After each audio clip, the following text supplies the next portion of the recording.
ओम नमो ब्रह्मादिभ्यो ब्रह्म विद्या संप्रदाय कर्तृभ्यो वंशर्षिभ्यो महद्भ्यो नमो गुरुभ्यः। सर्वोपप्लवरहितः प्रज्ञानघनः प्रत्यगर्थो ब्रह्मैवाहमस्मि। सर्वमंगलमांगल्ये शिवे सर्वार्थसाधिके शरण्ये त्र्यंबके गौरी नारायणी नमोस्तुते। गोविंद जय जय गोपाल जय जय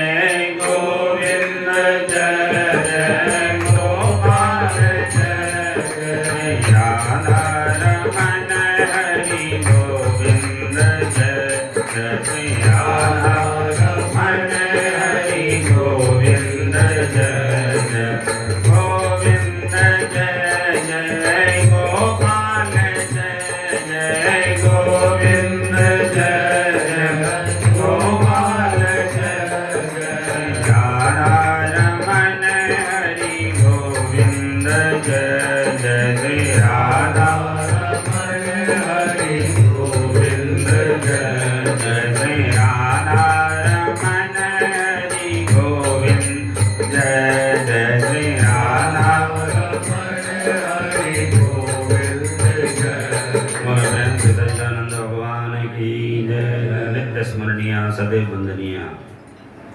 पूरे जगत का को उत्पन्न करने वाली, पालन करने वाली, संग्रहार करने वाली, अनुग्रह करने वाली, तिरोधान करने वाली जगत माता भद्रकाली प्रांगण में विराजमान, विग्रह के रूप में कंकन में विराजमान, हमारे हृदय में विराजमान, उनके चरणों में कोटि नमन। परम श्रद्धेय अर्चनीय वंदनीय प्रातः स्मरणीय सुखदेव ब्रह्मनिष्ठ सकल शास्त्र पारावार जनित लीलानीन महाराज श्री हम सब के प्रेमास्पद उनके सच्चरणों में अनंत कोटि नमन।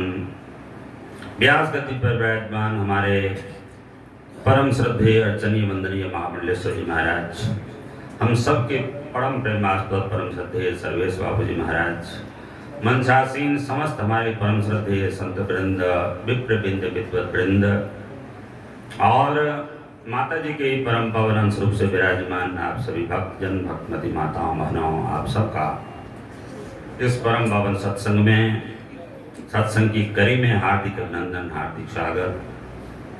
71वां सत्संग शक्ति सम्मेलन का आयोजन यहाँ पर महाराज श्री की विशेष कृपा, महती कृपा उसके आधार पर हो रहा है। 1-2 वर्ष तक परंपरा निभाना, 5-10 वर्ष तक परंपरा निभाना बड़ा मुश्किल होता है। हमने ऐसे ऐसे आश्रम देखे हैं पूरे हिंदुस्तान के अंदर में, आश्रम बना हुआ है, कितनी कारें हैं, जंग लगी हुई है, आश्रम का कोई रखवाला नहीं, लेकिन 71 वर्ष तक लगातार ये परंपरा चलती रही। यही अपने आप में एक बहुत बड़ा चमत्कार आप समझो। ये हमारे प्रातः स्मरणीय महाराज श्री का चमत्कार, और साथ में जितने भी सिद्ध विग्रह यहाँ पर विराजमान है, सिद्ध विग्रह भगवान शंकराचार्य भाव पीठाधीश्वर और शंकराचार्य जी महाराज यहाँ पर आए हुए थे और उन्होंने कहा कि मेरी इच्छा है कि मैं जाऊँ और नैना देवी के अंदर में माता जी को नथनी चढ़ाऊँ। नथनी, नवरात्रि का समय है। महाराज श्री ने कहा कि ठीक है आप जाओगे नैना देवी, लेकिन मुझे नहीं लगता है कि आप जा पाओगे। और वही हुआ, वर्णन आता है उनके प्रवचनों के अंदर में, हम लोग श्रवण यहाँ पर करते हैं नित्य रविवार को, और जा नहीं पाए। और अंत में अभी जो आप नथनी लगा हुआ दिखते हो वो भाई शंकराचार्य जी महाराज उन्हीं का चढ़ाया हुआ, क्योंकि सांकरी परंपरा में माता जी की जो श्री विद्या की उपासना है, उस श्री विद्या की उपासना की जाती है, शक्ति तत्व की उपासना की जाती है। थोड़ा सा शक्ति और ब्रह्म की जो स्थिति है उस स्थिति को मैं जरा स्पष्ट कर दूं। गुरु परंपरा के द्वारा बहुत साल तक जब आपके हृदय के अंदर में एक ऐसी मान्यता आ जाती है और योग्यता आप में नहीं है और मान्यता को आप मान लेते हो, शक्ति जैसी कोई चीज नहीं, तो वो शक्ति जो है वो बवंडर मचाती है संसार के अंदर। विभिन्न प्रकार की अनोखी क्रिया वो शक्ति करती है। अघटित घटना पटीयसी माया को कहा गया, अघटित घटना पटीयसी।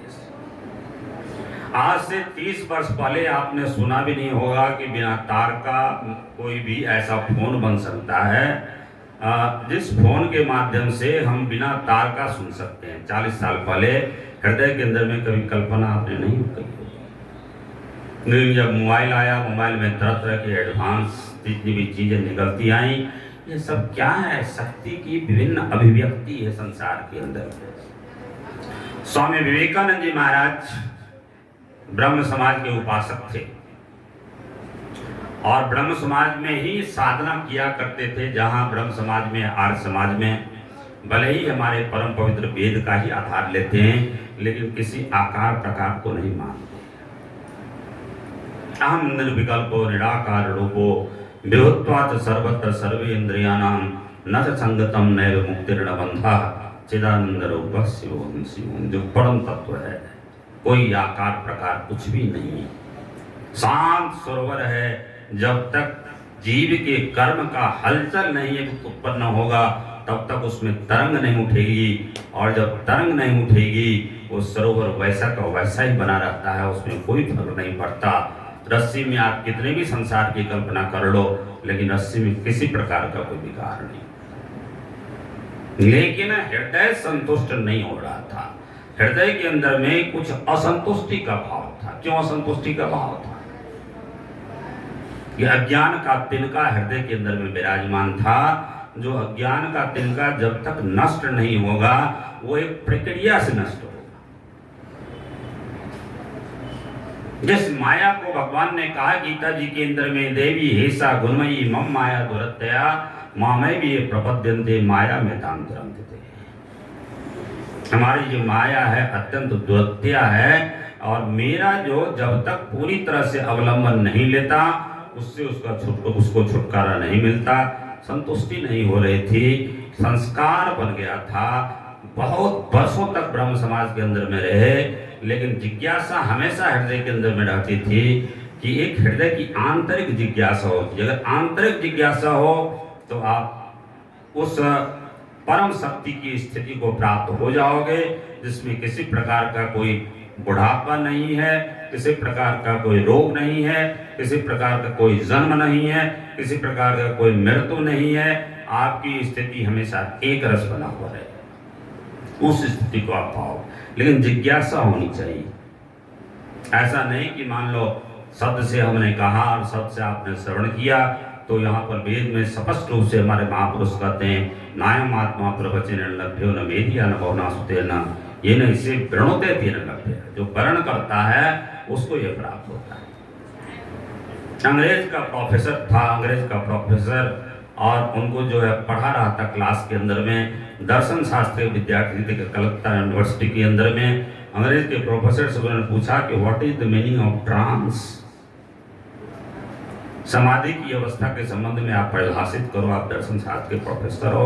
उन्होंने कहा देखो वास्तविक परिभाषा तो शब्दों में मैं ये बता देता हूँ, जहाँ सारे सब प्रकार के विकल्प खत्म हो जाते हैं, वो जो शून्यावस्था है वो समाधि की अवस्था कहलाती है। लेकिन प्रैक्टिकल में अगर देखना हो तो जिस शहर कलकत्ता में तुम रहते हो वही एक महापुरुष रहते हैं रामकृष्ण परमहंस जी महाराज, उनके पास में जाए।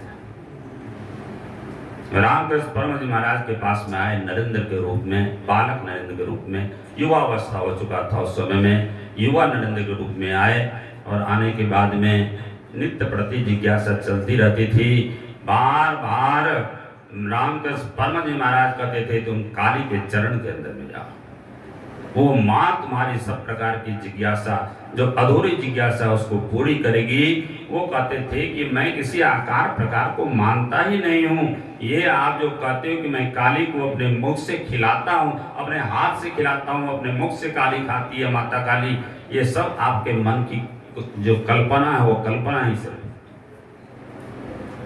लेकिन एक दिन ऐसा हुआ 5 वर्ष के बाद में, जब भाव समाधि के अंदर में और दर्शन माता काली का दर्शन करवाया रामकृष्ण परमहंस जी महाराज जी ने, तो स्वयं विवेकानंद जी महाराज चिल्ला उठे कि ठाकुर तो आप मुझे मारना चाहते हो, मेरी माँ है, मेरे पिता भी जीवित हैं, मेरे भाई हमारे आश्रित हैं, हमारे बहन हमारे आश्रित है, हमारा परिवार हमारे आश्रय में है, सबका हमें भरण पोषण करना है, तो अभी आप मारना चाहते हो। रामकृष्ण परमहंस जी महाराज जी ने कहा कि तो जब तक माँ याद आती है, भाई याद आता है, बहन याद आती है, दुनिया याद आती है, तब तक माता काली को मानना ही पड़ेगा।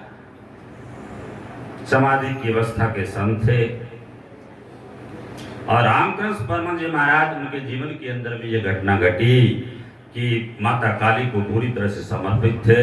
घूमते फूटते एक परिव्राजक संत थे, तोतापुरी जी महाराज पहुंच गए उनके यहाँ पर। उनकी निष्ठा को देखकर तोतापुरी महाराज ने कहा, रामकृष्ण परमहंस जी का जो साहित्य है वो रामकृष्ण संघ का वो साहित्य के अंदर में हमने पढ़ा हुआ है, तो उन्होंने कहा कि देखो तुम निर्विकल्प समाधि के अधिकारी हो और तुमको मैं वो निर्विकल्प समाधि का अभ्यास कराता हूँ। तो रामकृष्ण परमहंस जी महाराज को जब अभ्यास कराते हैं निर्विकल्प का, जहाँ किसी प्रकार का कोई आकार नहीं है, किसी प्रकार का कोई प्रकार नहीं है, कोई संकल्प नहीं है, कोई विकल्प नहीं है, एको देव सर्वभूतेषु गूढ़ सर्वव्यापी सर्वभूतांतरात्मा कर्माध्यक्ष सर्वभूतादिवास साक्षी चेतान के निर्णय, वो एक ही स्वरूप है। तो उसका अभ्यास कराते थे। बार बार बीच में विकल्प के रूप से ध्यान में माँ काली आ जाती थी, तो वहाँ पर कहा तोतापुरी महाराज जी ने, काली माता तुम्हें बहुत प्यारी है, तो ऐसा करो ज्ञान के तलवार से उसको काट डालो। जो दुनिया में सबसे अधिक संसार के अंदर में सब कुछ जो दिया रामकृष्ण परमहंस जी महाराज को, और जो गुरुदेव बनाया तोतापुरी जी महाराज, जो गुरुदेव कर रहे हैं, उस माता काली को ज्ञान की तलवार से काट डालो।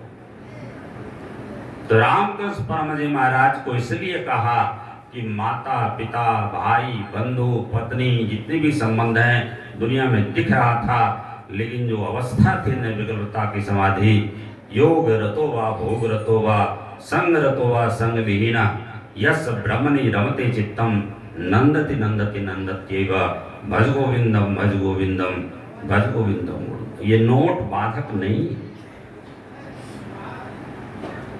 लेकिन इस नोट की आसक्ति हमारे हृदय में बाधक है। और यही कारण है कि उपनिषद के अंदर में वर्णन आता है, मार्जन्य संहिता में बृहदारण्यक उपनिषद के अंदर में, कि राजा जनक के पास में सब प्रकार का वैभव था, लेकिन फिर भी अनेक ऋषि मुनि, जो त्यागी ऋषि मुनि थे भगवान सुदेव जी की तरह, वो राजा जनक को उन्होंने गुरु बनाया। सब प्रकार का वैभव होने के बाद में भी तो समय की मर्यादा है और इस पर तो खैर बहुत कुछ बोला जा सकता है।